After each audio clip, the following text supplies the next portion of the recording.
মন্ত্রী এবং মাননীয় রেলমন্ত্রী অশ্বিনী বৈষ্ণব সাহেবকে আমি বিশেষ রূপে আজকের এই খুশির দিনে আমি ধন্যবাদ জানাই।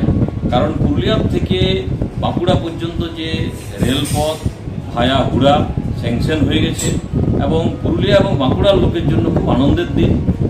সেই রকমই খুব তাড়াতাড়ি আমরা পুরুলিয়ার থেকে ভায়া বান্দোয়ান হয়ে ঝাড়গ্রাম অবধি যে রেলপথের জন্য আমরা প্রস্তাব দিয়েছি, তার সার্ভের কাজ চলছে এবং তার সঙ্গে সঙ্গে রুটটাও কি হবে সেটাও প্রায় ফাইনালের দিকে গেছে।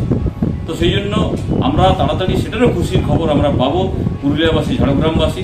আর তার জন্য মাননীয় প্রধানমন্ত্রী নরেন্দ্র ভাই মোদী এবং মাননীয় রেলমন্ত্রী অশ্বিনী বৈষ্ণব সাহেবকে আগাম আমি শুভেচ্ছা এবং আবার ধন্যবাদ জানাই। পুরুলিয়াবাসীর এই অসময়ে পাশে থাকার জন্য, পুরুলিয়াবাসীর যে অনেক দিনের স্বপ্ন, সেই স্বপ্ন পূরণ একটা করেছে এবং আগামী আরেকটা হবে, তার জন্য আমি শুভেচ্ছা জানাই। এই রেল পথের জন্য আমরা অনেক দিন থেকে চেষ্টা করছিলাম কি পুরুলিয়ার থেকে ভায়া হুড়া দিয়ে যে রেলপথ সেটা সেকশন হয়ে যায়। যেরকম আমরা চাইছি কি খুব দ্রুত গতিতে পুরুলিয়ার থেকে বান্দোয়ান হয়ে ঝাড়গ্রাম অবধি রেলপথ হয়ে যাক, এটা অনেক দিন থেকেই চেষ্টা চলছিল। স্থানীয় আমাদের অনেকজন রাজনৈতিক ব্যক্তিত্ব, ভারতীয় জনতা পার্টি, তার সঙ্গে সঙ্গে অনেক সোশ্যাল ওয়ার্কার লেগে থেকেছে কি তাড়াতাড়ি হোক।